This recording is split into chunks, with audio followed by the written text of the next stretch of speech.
दोस्तों, सितंबर 2022 की बात है। ऑस्ट्रेलिया के वैज्ञानिकों की टीम ब्रह्मांड के दूसरे तारों से आ रहे सिग्नल पर रिसर्च कर रही थी। तभी उनके कंप्यूटर स्क्रीन पर एक ऐसा सिग्नल डिटेक्ट होता है जो किसी दूसरे सौरमंडल से आ रहा था। एक बार तो वैज्ञानिक टीम भी हैरानी में पड़ जाती है, क्योंकि दोस्तों, हमारा ब्रह्मांड ऐसा है जिसके अंदर कुछ ना कुछ खगोलीय घटना घटित होती रहती है, और इन घटनाओं से बहुत बड़ी मात्रा में रेडिएशन ब्रह्मांड में रिलीज होती है। और वैज्ञानिकों ने इन रेडियो सिग्नल को पकड़ने के लिए दुनिया की कई जगहों पर ऑब्जर्वेटरी स्थापित कर रखी है। जब इनके अंदर कोई सिग्नल रिसीव होता है तो उनको स्टडी करके वैज्ञानिक ब्रह्मांड के दूर दराज के प्लेनेट और तारों के बारे में स्टडी करते हैं। आज तक हमने जितने भी यूनिवर्स की पढ़ाई की है, उस दूरी से हमारे तक ब्रह्मांड की लाइट पहुंची है। आमतौर पर इन रेडियो सिग्नल्स को डिटेक्ट करने के बाद वैज्ञानिकों को यह पता चल जाता है कि यह किस ऑब्जेक्ट से आ रहा है। लेकिन 2022 में आने वाले सिग्नल में ऑस्ट्रेलियाई वैज्ञानिकों को यह नहीं पता चल पाया। जब उस सिग्नल पर और ज्यादा रिसर्च करी गई, तब पता चला कि वह पिछले 35 सालों से लगातार हमारी पृथ्वी पर भेजा जा रहा है। सिर्फ इतना ही नहीं, वह सिग्नल समय समय पर 22 मिनट का ब्रेक लेता रहता है और फिर से कंटिन्यू हो जाता है। वैज्ञानिक आज तक उस सिग्नल को डिकोड नहीं कर पाए हैं। कुछ वैज्ञानिक ऐसा मानते हैं कि यह किसी एलियन सभ्यता द्वारा भेजा जाने वाला सिग्नल है, तो कुछ यह मानते हैं कि हमारे ब्रह्मांड में अभी भी ऐसे ऑब्जेक्ट्स मौजूद है जिनके बारे में हमें कोई भी आइडिया नहीं है। यह सिग्नल भी उन्हीं ऑब्जेक्ट्स में से किसी एक से आ रहा है। अब उस सिग्नल के सोर्स की सॉलिड इंफॉर्मेशन तो वैज्ञानिक ही खोज पाएंगे, लेकिन आज के इस वीडियो में हम आपको बताने वाले हैं कि उसका सोर्स कौन कौन से ऑब्जेक्ट्स हो सकते हैं। आज के इस वीडियो में पूरा राज पता करने वाले हैं। आप देख रहे हैं फ्यूचर साइंस। वीडियो शुरू करने से पहले चैनल को सब्सक्राइब कर लीजिए। साल 2018 में एक अंडर ग्रेजुएट स्टूडेंट अपने कॉलेज प्रोजेक्ट के तौर पर आसमान से आने वाले सिग्नल्स पर स्टडी कर रहा था।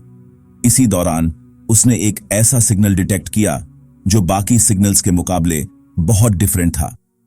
उस स्टूडेंट ने तुरंत अपनी मेंटर नटाशा को उस सिग्नल के बारे में इन्फॉर्म किया। जब उन्होंने सिग्नल को स्टडी करना शुरू किया, तब उन्हें पता चला कि यह सिग्नल हर 18 मिनट में पृथ्वी पर रिसीव होता है। इस सिग्नल की विचित्र बात थी इसका बार बार गायब होना। नटाशा जोरों शोरों से इस पर रिसर्च करना शुरू कर देती है, क्योंकि उन्हें पता था कि अगर वह इस सिग्नल के सोर्स के बारे में पता लगा लेंगे तो यह एक बहुत ही बड़ी डिस्कवरी होगी। इस सिग्नल पर स्टडी स्टार्ट किए हुए मात्र 3 ही महीने हुए थे, जब अचानक से उन्हें एक बहुत बड़ा झटका लगा। वह सिग्नल जो पिछले कई सालों से लगातार पृथ्वी पर आ रहा था, अब अचानक से रुक गया और दोबारा कभी नहीं रिसीव हुआ। वह महीना तक सिग्नल को ढूंढने की कोशिश करती रही, लेकिन उन्हें कोई भी सॉलिड जानकारी नहीं मिल पाई। नटाशा ने सदर्न नाइट स्काई पर डीप रिसर्च करना शुरू किया ताकि वह ऐसे ही दूसरे सिग्नल्स को भी डिटेक्ट कर पाए। वह अपनी स्टडी को कंटिन्यू करने के लिए ऑस्ट्रेलिया चली गई और अंत में उन्हें स्कूटम नाम के कॉन्स्टेलेशन से एक वैसा ही सिग्नल मिला। यह सिग्नल 18 की जगह हर 22 मिनट में पृथ्वी पर रिसीव हो रहा था और आसमान के उस हिस्से से आ रहा था जहां से पहले वाले सिग्नल को डिटेक्ट किया गया था। जब उन्होंने इस पर और ज्यादा डीप रिसर्च की, तब उन्हें पता चला कि इस सिग्नल को सबसे पहले 1988 में ही डिटेक्ट कर लिया गया था। चौंकाने वाली बात यह है कि उस सिग्नल को डिटेक्ट करने वाले पहले 2 देश भारत और अमेरिका थे।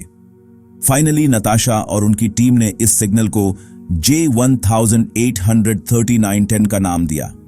जब उन्होंने इससे जुड़े और भी डाटा को कलेक्ट करना शुरू किया, तब उन्हें पता चला कि यह इकलौता ऐसा सिग्नल नहीं था। इसके ही जैसे सैकड़ों सिग्नल्स के रिकॉर्ड्स ऑलरेडी वैज्ञानिकों के पास मौजूद है, और यह ब्रह्मांड में मौजूद एक बहुत ही खतरनाक तरह के तारों से आते हैं। एक तारा न्यूक्लियर फ्यूजन रिएक्शन की वजह से जिंदा रह पाता है। अगर आपको नहीं पता तो बता दूं कि तारे की फॉर्मेशन नेबुला नाम के एक बादल में होती है। इस बादल के केंद्र में गुरुत्वाकर्षण ज्यादा होने की वजह से मैटर बहुत तेजी से इकट्ठा होने लगता है। धीरे धीरे वह इतना डेंस हो जाता है कि उसका तापमान बढ़ने लगता है, जिससे हीट भी रिलीज होने लगती है। एक समय ऐसा आता है जब वह मैटर की गेंद अपने केंद्र में न्यूक्लियर फ्यूजन रिएक्शन को शुरू कर देती है। इस प्रक्रिया में हाइड्रोजन के दो एटम्स आपस में कंबाइन होकर हीलियम के एटम की फॉर्मेशन करते हैं, जिससे बहुत सारी एनर्जी रिलीज होती है। यह एनर्जी रेडिएशन, हीट और लाइट के फॉर्म में होती है, जो तारा अंतरिक्ष में रिलीज करना शुरू कर देता है। कई अरबों सालों तक फ्यूजन रिएक्शन होने के बाद एक समय ऐसा आता है जब तारे के केंद्र में आयरन की फॉर्मेशन होने लगती है। आपकी जानकारी के लिए बता दूं कि आयरन एक ऐसा मेटल होता है जो तारे के केंद्र में सेट नहीं हो पाता, जिस वजह से उसे बाहर निकलने वाली रेडिएशन अचानक से रुक जाती है। रेडिएशन ना निकलने की वजह से गुरुत्वाकर्षण तारे की बाहरी लेयर्स को केंद्र में खींच लेता है और एक बहुत बड़ा इंप्लोजन होता है। जिस तरह से एक्सप्लोजन में चीजें बाहर की ओर फटती है, वैसे ही इंप्लोजन में चीजें अंदर की ओर फटती है। इंप्लोजन के बाद तारे के साथ क्या होना है, यह उसके द्रव्यमान पर डिपेंड करता है। अगर तारे का द्रव्यमान हमारे सूर्य जितना हो तो वह एक व्हाइट ड्वार्फ तारे में कन्वर्ट हो जाता है। इन तारों का साइज और ब्राइटनेस दोनों ही बहुत कम होती है, जिस वजह से इन्हें आसमान में डिटेक्ट करना भी काफी मुश्किल होता है। अगर तारे का द्रव्यमान सूर्य के द्रव्यमान से 1.4 गुना ज्यादा होता है तो वह न्यूट्रॉन स्टार या ब्लैक होल में कन्वर्ट हो जाता है। न्यूट्रॉन स्टार हमारे ब्रह्मांड में मौजूद ऐसे तारे होते हैं जिनकी डेंसिटी सबसे ज्यादा होती है। आपको जानकर हैरानी होगी कि न्यूट्रॉन स्टार मैटर के एक चम्मच का द्रव्यमान पूरे माउंट एवरेस्ट के द्रव्यमान के बराबर होता है। अगर तारे का द्रव्यमान 3 सोलर मैसेज से भी ज्यादा होता है तो वह ब्रह्मांड के सबसे खतरनाक माने जाने वाले ऑब्जेक्ट यानी ब्लैक होल में कन्वर्ट हो जाता है। नताशा की टीम ने जिन सिग्नल्स का डाटा कलेक्ट किया था वह असल में पल्सर नाम के तारों द्वारा रिलीज किए जाते हैं। ये न्यूट्रॉन स्टार्स का एक प्रकार होते हैं जो अपने एक्सिस पर बहुत तेज रफ्तार से घूमते हैं। तेज रफ्तार से घूमने के साथ साथ ये अपने पोल्स से रेडिएशन की बीम्स को रिलीज करते हैं, जो कई बार हमारी पृथ्वी की दिशा में होती है। यही कारण है कि इन तारों द्वारा रिलीज किए गए सिग्नल्स गैप में रिसीव होते हैं। स्क्रीन पर दिखाए जाने वाले वीडियो को देखकर आप इस पूरे कॉन्सेप्ट को बहुत आसानी से समझ सकते हैं। जब नताशा की टीम ने यह जानने की कोशिश की कि J138910 एक पल्सर तारा है या नहीं, तो उन्हें एक बहुत ही चौंकाने वाली बात पता चली। नॉर्मल पल्सर तारों की रेडिएशन हर 1 सेकंड में हमारी पृथ्वी पर रिसीव होती है।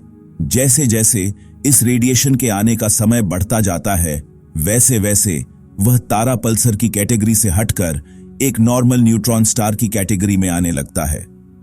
अगर तारे से आने वाली रेडिएशन में 2.53 सेकंड से ज्यादा का गैप होता है तो उसके पल्सर होने के चांसेस ऑलमोस्ट 0 होते हैं। अब जैसा कि मैंने आपको पहले ही बताया था कि J138910 से आने वाली रेडिएशन हर 22 मिनट में हमारी पृथ्वी पर रिसीव होती है, जिसका सीधा सा मतलब यह है कि यह सिग्नल किसी पल्सर का नहीं है। पल्सर के अलावा एक और तरह के न्यूट्रॉन तारे होते हैं जिन्हें मैग्नेटर कहा जाता है।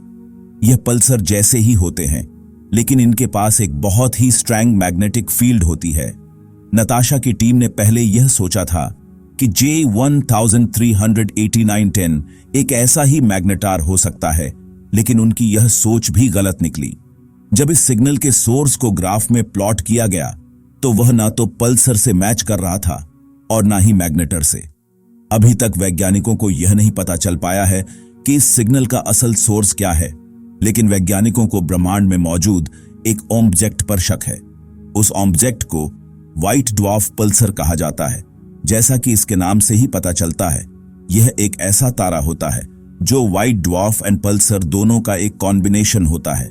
जब सूर्य से 0.8 गुना द्रव्यमान वाला तारा मरता है तो कई बार वह व्हाइट ड्वार्फ पल्सर बन जाता है। इन तारों का पल्सेटिंग पीरियड्स 1000 सेकंड्स के आसपास का होता है, जो नताशा की टीम द्वारा ढूंढे गए ऑब्जेक्ट से काफी ज्यादा मैच खाता है। अगर आपको नहीं पता तो बता दूं कि पल्सेटिंग पीरियड पल्सर द्वारा रिलीज किए गए सिग्नल्स के टाइम गैप को कहते हैं। जहां J138910 का पल्सेटिंग पीरियड करीब 1300 सेकंड है, वही व्हाइट ड्वार्फ पल्सर्स करीब 1000 सेकंड में एक बार पल्सेट करते हैं।